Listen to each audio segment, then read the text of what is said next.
temporal bone. Temporal bone is paired bone. It is situated on the both sides of the skull. This violet color, this one and this one. And temporal bone consists of 3 parts. After my explanation, if somebody will not answer on my question, you will get 2 on this class. So you will get 2 marks today. Understand? That's why not only record the video, doctor, but you have to remember what I am saying. If not, you will get 2 very good marks. So there are 3 parts of this bone. All the parts are situated around this opening, which can be seen on the external surface of this bone. So this big opening is called porus acousticus externus, external acoustical porus, which continues into meatus acousticus externus. Meatus means canal. That's why this opening inlet into this canal is called porus acousticus externus, which continues into meatus acousticus externus. So, and now, can you just repeat the name slowly? porus acousticus externus, which continues into meatus acousticus externus. Meatus acousticus externus. How to identify these 3 parts? First of all, I will put my pointer along the upper margin of this opening. I forgot how is it called?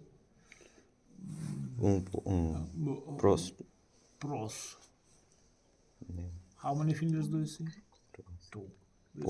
Porcus arcuticus externus. Arcuticus. Externus. Why arcuticus? Acoustic means hearing. So when I draw imaginary line through the upper margin of this porus acousticus externus, so I separate first part which lies above this porus, which is called squama temporalis. So here in this color skull, porus acousticus externus, then I draw imaginary line through the upper margin of this porus, and this white part is called squama temporalis. To understand second part, you can image that this page is bony plate, and during development this bony plate begins to curve to form incomplete tube. Not complete, but incomplete, like that. 2 ends of this plate don't meet one another. So C-shaped plate, and then this plate I should insert into this canal. I forgot how is it called? Porus acoustic externus. Acousticus externus, meatus acousticus externus. And now look, this curved plate, this one, or all this, it is visible, it is curved like C-shape, is called pars tympanica. Tympanic part. But I already forgot how the first part was called. Squamous temporalis. A second part I forgot, doctor. Squalis. This one. This one. Parus is stem. Parus tympanica. Not parus, but pars. Pars Tympanica. And all other part, all rest, this one, is called pars petrosa. And pars petrosa has innermost part, this one, which looks like pyramid, and it is called pyramid. So pars petrosa is full this, which has the greater part, which is called pyramid. Well, which structures can be seen on every part?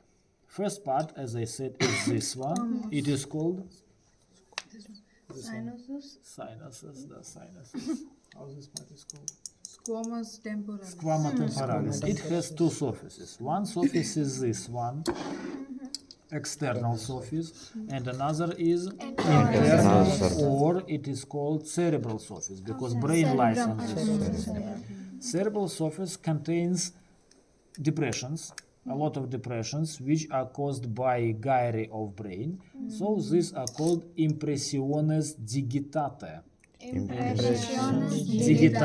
Digital depression. like that. Digital. Well, and we can see numerous of sulci, this one and this one, all the sulci. They are four arteries. They are called sulci arteriosi or sulcus arteriosus. Sulcus arteriosus. So just two structures can be seen on the internal surface. What can we see on the external surface of the squama? External surface of squama has one process, this one, which goes forward towards the zygomatic bone. So it is called zygomatic process. Zygomatic process is broken here, but only initial part of it can be seen. At the base of the zygomatic process, we can see that it is separated on one and two parts. One part which passes horizontally is called radix posterior, posterior root of zygomatic process. As this one, which is bigger, is anterior radix. Radix anterior. So here horizontal is posterior root, but this one anterior radix. And now you can see that between two radixes there is fossa. This fossa, this one, this anterior radix, this posterior, and fossa is between them. And this fossa is necessary to make a junction between mandibula and temporal bone. So head of mandibula enters here. That's why this fossa is called fossa mandibularis. Fossa mandibularis. Here and here. On the floor of this fossa, we can see fissura, which is borderline between pars squamosa and pars tympanica. That is why it is called fissura tympano-squamosa. Fissura tympano-squamosa. Same fissura can be seen here, this one. Fissura tympano-squamosa. Well, on the anterior radix of zygomatic process, we can see elevation. This elevation is called tuberculum articulare, articular tubercle. This articular tubercle has very high clinical importance because when you open your mouth widely, this tubercle prevents dislocation of the head of mandibula forward. Okay. Well, but sometimes when you open your mouth very widely, this head of the mandibula can be dislocated and it enters this depression, where is my finger? And now this tubercle prevents movement of the mandibula backward and your mouth remains open. But I forgot how this tubercle is called, doctor. Zygomatic. Articular. Something. Tubercularis articularis. Tuberculum articularis, articular tubercle.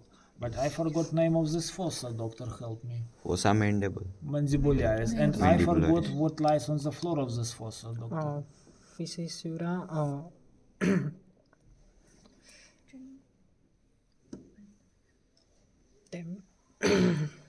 આગળ નથી આવતું. Fisher Fissura tympani and squama. Tympani and squama. Tympano-squamosa. Fissura tympano-squamosa. That is all. These are all structures on the squama.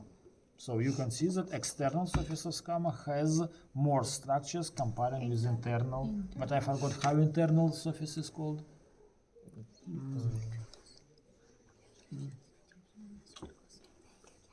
Impression digital. Impression jagitare. Do you know why I like foreign students? No. Do you remember this? Yeah.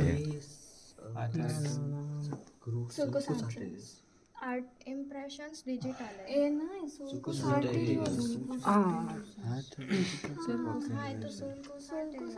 હાથ ફેરવે. Sulcus arteriosus is just this part. Depression. Digital. ये तो बोला impressions digital. Impression. Okay, guys, who can repeat my question? What did I ask? ટેમ્પરલ What is What is that? what is the internal part called? What is another name of internal surface? You said internal surface is called sulcus arteriosus. How surface can be called sulcus? How surface can fine, cerebral surface. So why you don't hear my question? You told when you didn't. I thought you are asking about the Sulcus. Wait. Sulcus. Okay, next Sulcus. part is this one. I forgot, doctor. How this part is called?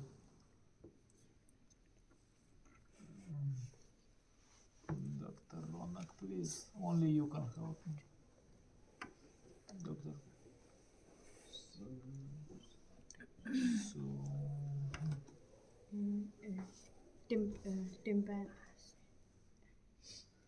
टिम्पैनिका उसके आगे क्या था Pars tympanica. pars tympanica, of course. It is called pars tympanica. There are no structures on the pars tympanica, that's why that's very easy. Pars. Next part is pars petrosa. And of course, this part is more complicated.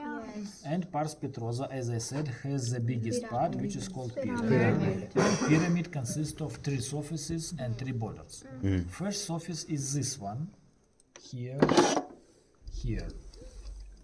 It is called facies anterior. Anterior surface. The next surface is this one, here and here on this side. On this side, it is called facies posterior. So Facies anterior, posterior. And last surface, I have to turn my bone like that. That's why I have to turn the skull like that.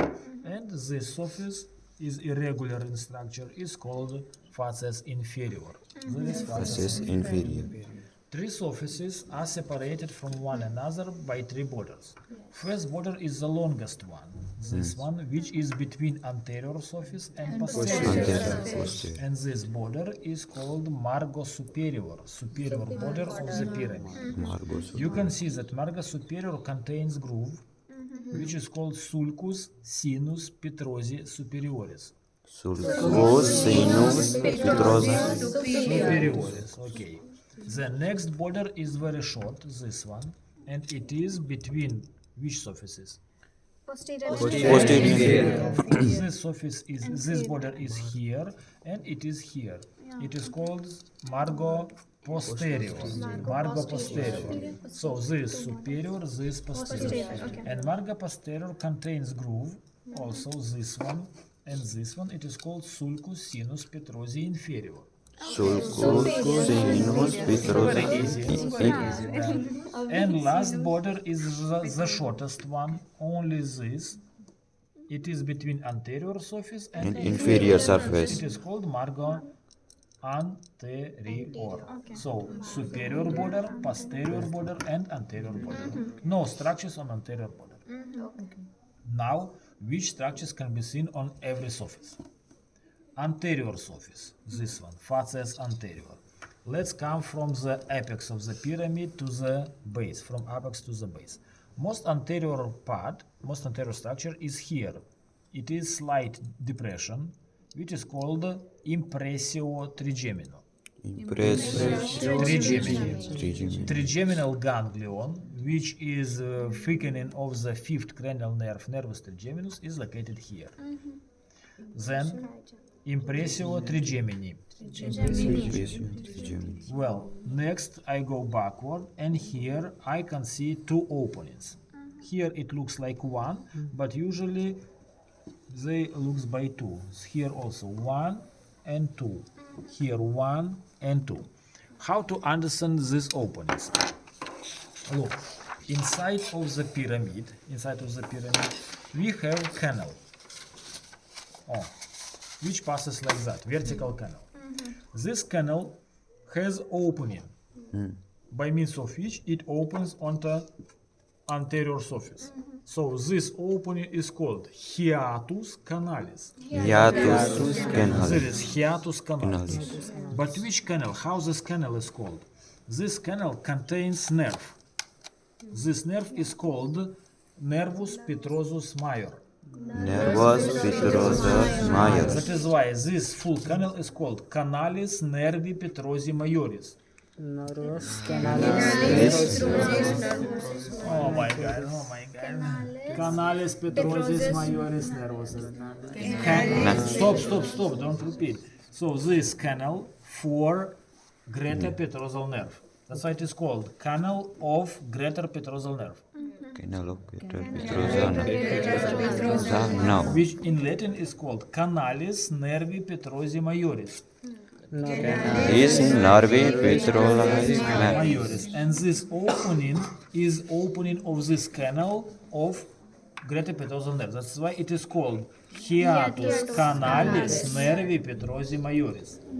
Hiatus Canalis Narvi Petrolis. Majoris. Well, that's why here is hiatus canalis nervi petrosi majoris, but another opening which is lateral is called hiatus canalis nervi petrosi minoris, because there is two canals, one and two. One canal contains nervus petrosus major, but another nervus petrosus minor. That's why here is hiatus canalis nervi petrosi majoris, but another hiatus canalis nervi petrosi minoris. Understood? And you have to remember that medial, this one and this another. Medial opening is for greater petrosal canal, but another for lesser petrosal canal. And here also, here two openings on this plastic model are 2 in 1, but then look, when we have this canal, and canal here has hiatus, and nervus petrosus major passes through it. So nervus petrosus major leaves this canal through this hiatus, and then it turns and lies on the anterior surface of the pyramid to form sulcus. That's why now we can see that from hiatus, one sulcus nervi petrosi majoris, this one, and sulcus nervi petrosi minoris. Understood? Yes. Very good. Then let's go backward, and next structure is here. It is elevation, which is called eminentia arcuata. Eminencia Arcuata. Arcuata. Between this eminentia arcuata from one side and squama of temporal bone from another is smooth plate, smooth surface, this one. It is called tegmen tympani. Tegmen Timpani. This elevation, eminentia arcuata, is formed by internal ear. But tegmen tympani is roof of tympanic cavity. A tympanic cavity is middle ear. That's why now it's very understandable. Here, this opening, I forgot how is it called, doctor? Timpani. Tympanic. Porous, Apuros Arcuata. porous arcuata external. Arcuata. Porous Acoustic, aquas Aquas. aquatic Aquaticus. Porous acoustic external. Doctor. Porous arcuous. Aquas. acousticus Acousticus, finally. Porus acousticus is our ear is here. That's why here is external ear. Then tegmen tympani, roof of tympanic cavity, is middle ear, and eminentia arcuata is internal ear. So our ear is located inside of the pyramid in this region. Okay. Very small area is occupied by ear, full ear. What's the name of that? The area occupied by the ear that is at the middle of the No name. There is tegmen tympani. Tegmen tympani. Well, which structures can be seen on the posterior surface? Posterior surface has first opening, this one, which is called porus acousticus internus, Porus Arcuticus Internus. which continues into internal acoustical meatus. Same like here, porus acousticus externus, which continues in meatus acousticus externus, but here porus acousticus internus, which goes to the meatus acousticus internus.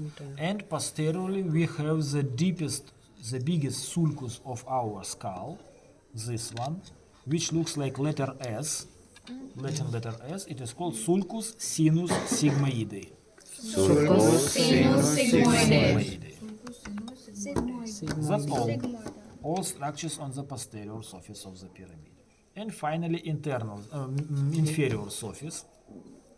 Here on the internal surface, we can see two processes. One is bigger, which lies just behind porus acousticus externus, and another smaller, narrower.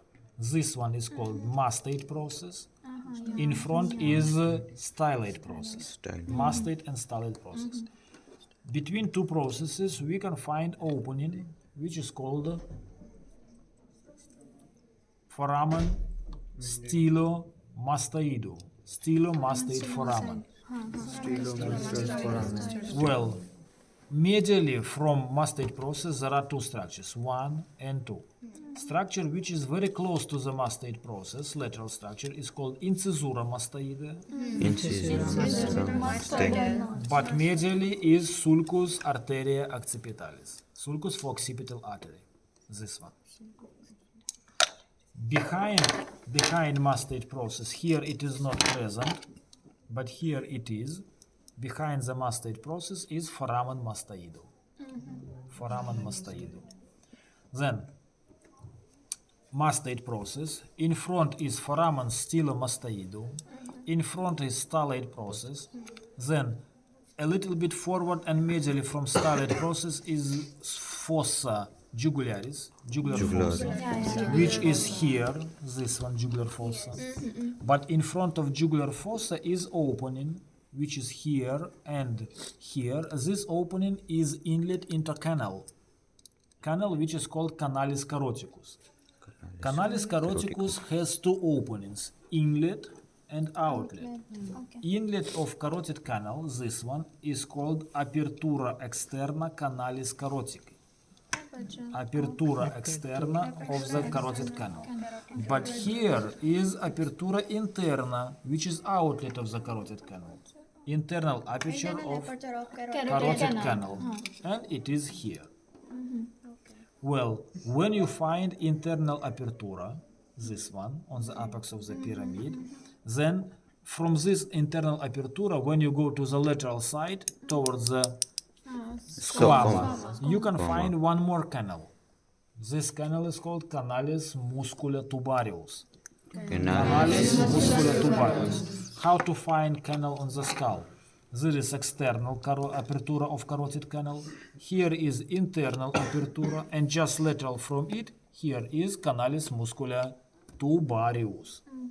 Canalis muscula tubarius inside is divided by horizontal bony wall into two semicanals. First semicanal, which is superior, it contains muscle. That is why this semicanal is called semicanalis musculi tensoris tympani. Semicanalis musculi Tensoris, tensor means tension, which tenses the tympanic membrane. Semicanalis musculi tensoris tympani. But inferior semicanal, it contains the air which goes from nasal cavity, then pharynx, and then here is canal, and then it goes to the ear. It is called semicanalis tube auditive. Auditive, or semicanal of Eustachian tube. And last canal left, canalis facialis, which cannot be seen on the bone, but you must know topography of this canal, and I hope you'll study this canal yourself. This is your homework. Questions?